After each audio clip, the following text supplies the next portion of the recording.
Have you ever noticed how many Supermen are out there? Maybe you never clocked it at first, but chances are you've already run into more than one shameless Superman copy. And once you see it, you can't unsee it. By the end of this video, you'll start spotting Superman in almost every one of these characters. Here's the interesting part though. None of them got popular by copying Superman. They got popular by changing exactly one thing about him. And somehow, that one change was enough to create a completely new character. The Squadron Supreme is superior to the Avengers in every way! Hyperion. Let's start with one of the most obvious cases. Hyperion, at first glance, the power set is basically a carbon copy. Flight, absurd strength, I-beams, near total invulnerability. So why didn't Marvel just build its own Superman? Because that was never the point. Hyperion exists to answer a different question. What would Superman look like if he existed inside the Marvel universe instead of DC's? Unlike Clark Kent, Hyperion doesn't have one fixed version. Across different comics, he's been a noble hero, a ruthless conqueror, and everything in between. His personality, morals, even his origin keep shifting from story to story. That's not writers failing to settle on him. It's Marvel testing exactly how far they could bend Superman's blueprint before it stopped feeling like Superman at all. And somehow, every version still reads as Hyperion, never as Clark Kent. I chose Earth because it was weak and in need of saving. Blue Marvel. Marvel asked a very different question with its next attempt. What if someone with Superman's power wasn't accepted by the world he was trying to protect? That's Blue Marvel. Adam Brashear can fly, move at incredible speed, manipulate antimatter, and shrug off attacks that would end almost any other hero. None of that is what makes him interesting, though. His real enemy was never another superhuman. It was the public reaction to him.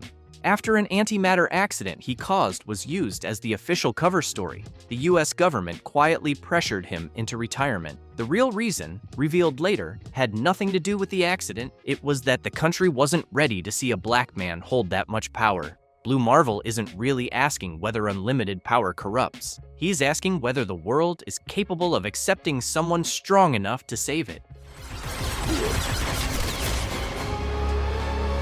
My turn. Omni-Man. Now picture Superman actually landing on Earth and finishing the job he was sent to do. That's Omni-Man. At first, he plays the role perfectly, saving lives, stopping disasters, earning the trust of an entire planet. Then one moment flips everything. Instead of defending Earth, he reveals he was sent here to conquer it. Suddenly, every familiar power reads as a threat instead of a comfort. The flight, the strength, the heat vision haven't changed at all. Only the purpose behind them has. And that single shift is enough to turn the whole character inside out.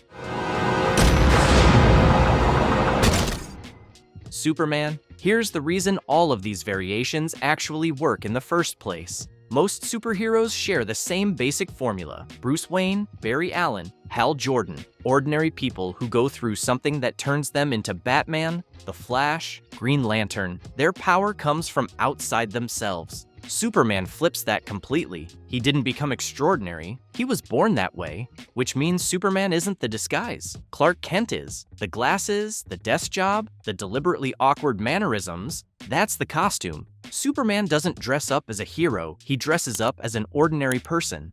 That's exactly what makes him so easy to reinterpret. Every writer is really asking the same question. What happens when a being with God-level power tries to live among regular people? Every Superman variation is just a different answer. Thunderbolt!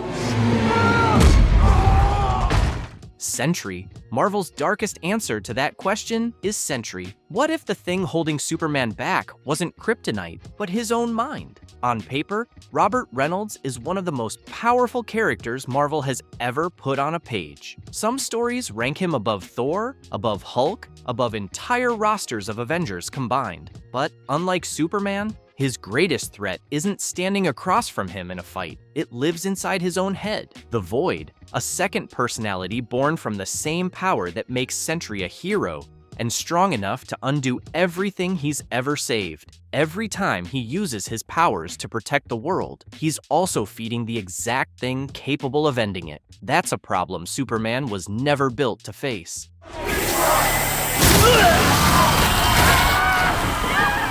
Homelander. Then someone asked a much darker question.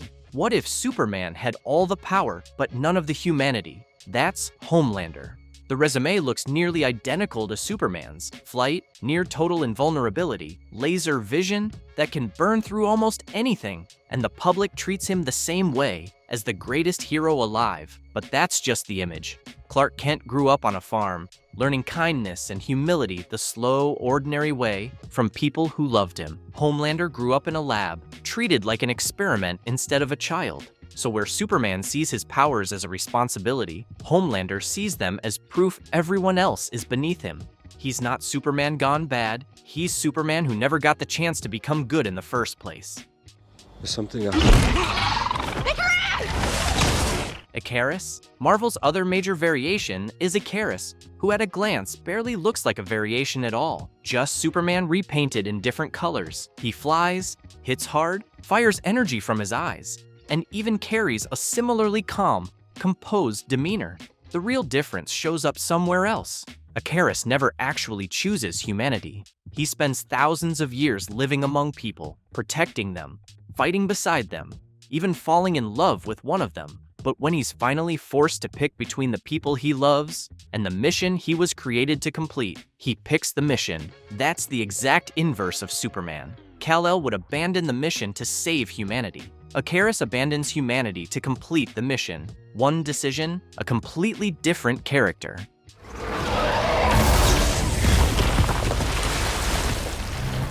The Plutonian. Then there's arguably the most disturbing Superman interpretation ever written. The Plutonian doesn't ask, what if Superman turned evil? It asks something far more uncomfortable. What if simply being Superman for long enough eventually breaks a person? Imagine hearing every cry for help, everywhere, every single day, and knowing that no matter how many people you save, someone will always resent you for the ones you couldn't reach in time. Eventually, the Plutonian hits his limit. He doesn't lose his powers. He loses his compassion, piece by piece, until nothing is left holding it back. That's what makes him so unsettling. Unlike Homelander, he wasn't born without empathy. He had it, and the weight of the job slowly wore it away until the world's greatest hero became its greatest threat.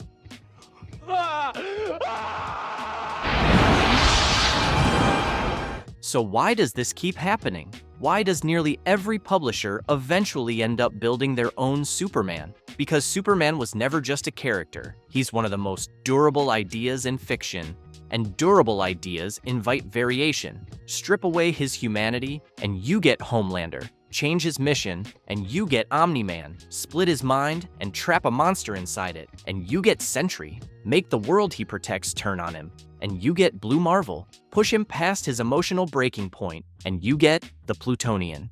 Every writer starts with the same blueprint. Each one just changes a single piece of it. The morality, the upbringing, the mission, the mind. And every single time, that one change is enough to create someone entirely new.